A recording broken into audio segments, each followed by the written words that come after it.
We are in sales call, and we're going to talk about the structure of a call, an open and a close. So, today is a little bit like being on the driving range for those of you who are golfers. And what I mean by that is I'm going to be saying to you, all right, pull out your driver. We'll work with the driver a little bit. I'm going to say, okay, put it back in the bag now, pull out your 8-iron. So we're going to be working with individual selling skills during the day. Tomorrow, we'll put it all together and I'll say, all right, we're on the first hole, tee off. So you'll feel like a more natural sales progression, as if you were in a real sales call.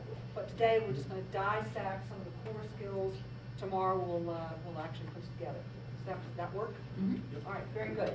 Now the confusing time starts where we're going to be in 2 books, and it's afternoon, and you know about the ingredients for that. So before we jump there, I'm going to download a little bit of research. And as I mentioned to you, forum, we spend a lot of time in the field trying to understand best practices of top salespeople. This is not in your book, but just a quick overview. And if you think back to sold well and sold poorly, you identified what the best practices are. First and foremost, understand the customer's business. We are hearing that louder and louder and louder. It used to be we could walk in and go, hey, how are you? Tell me about your business. Not good enough anymore. People don't have time to educate you about their industry. Now, I draw a distinction between knowing about somebody's business in depth and knowing about their industry, because nobody knows their business like the owner. That's why we need to present options to them, because they have a history, Mike, just like your school district. They're going to be able to choose having all the years of knowledge that they have. But you need to walk in having a really good understanding of the industry, what trends are happening. People are desperate for information. What are you seeing differently in 2010? What are you hearing from other, what are you seeing in other restaurants, in restaurant businesses like mine? What are my competitors doing? How do I keep my business profitable? So that's the kind of information they're looking to us for.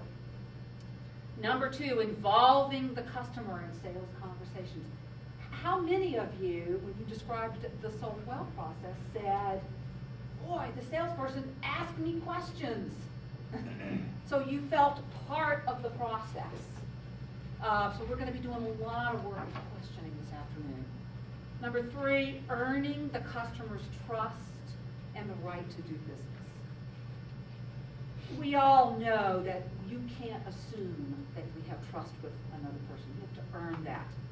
And it's necessary that we protect it. It can be easily lost.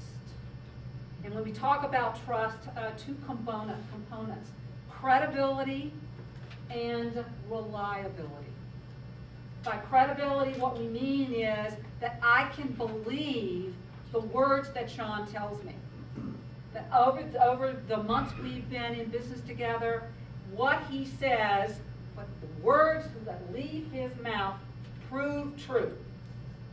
All right?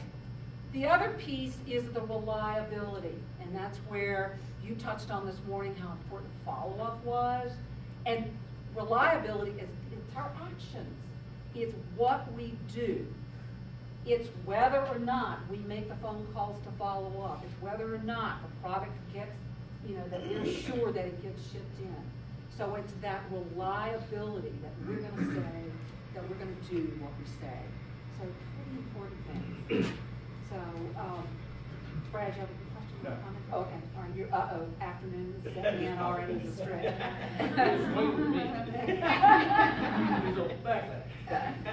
Number 4, develop innovative solutions and insights. You've already identified that's the best practice for you. You've got to walk in the door, adding value, giving our customers new ways to look at their situations. Number 5, we got to close the deal. It's not we don't have anything unless we're, signing the deal and getting things delivered. Clearly, the rest of them, I'm not going to go into detail. I just wanted to highlight these top 5. You've already identified them. So, again, just know that, high-performing salespeople really are doing more than just paying lip service to these. These are best practices that they're following. There are 4 other elements that we know that distinguish high-performing salespeople. And number 1, their attitudes and beliefs about the sales process and about their relationship with their customers.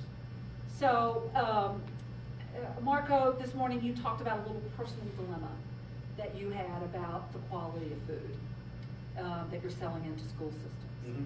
And, congratulations for bringing that up, because at some point you do have to reconcile that. You've got to make peace with that, or else it shows through. And we're just, we are transparent as human beings, our emotions.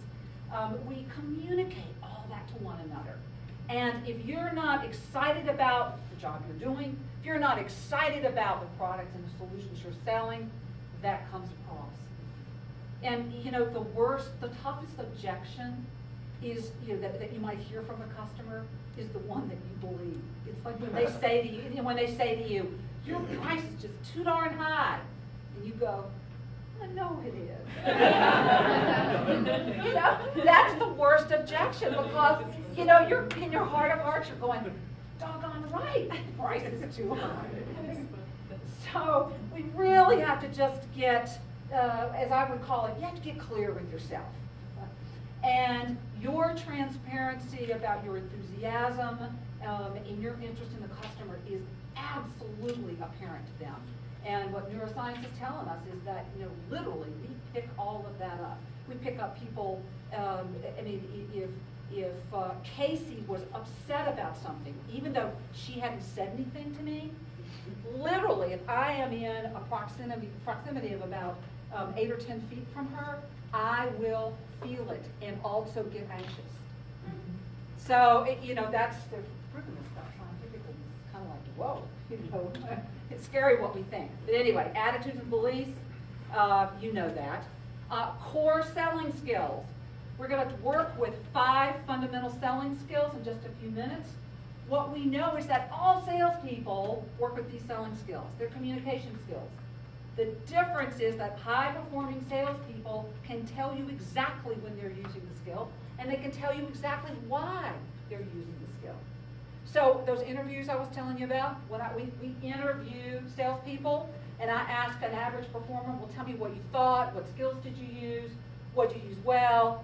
An average performer might say, I asked some questions, and I got great information, but I don't remember what question really was the one that made a difference. So they're aware of the skills that they're using, but they're not acutely aware of what question was most productive in the conversation. So that's the distinction. So that's why we're going to be working with these core selling skills, so that you just become more consciously conscious. You use these skills every day.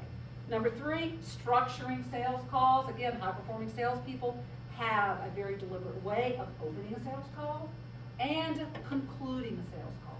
We'll work with that this afternoon. Last but not least, how they advance sales situations. And I would define that in 2 ways. 1, I know where I am in the call. This, face to face. I know, am I making progress? Am I walking up the staircase? Are we progressing up the staircase? Am I progressing up with my buyer? So within the call, I know exactly where I am, and I know what skills to use to keep the sales process going. Then I look at the big relationship, which is made up of many calls, and I know how to keep moving the ball down the field to continue to build credibility, earn the right to advance, and expand that relationship. So really 2 meanings. My guess is you didn't hear anything in these elements that is surprising to you. I'm sure it's a reminder for many of you, but again, this is dusting off the cobwebs and listening for some things that maybe, you've gotten lazy about doing. A lot of us that have been selling for a long time, we start taking shortcuts, we forget to do some of the basics that are really effective.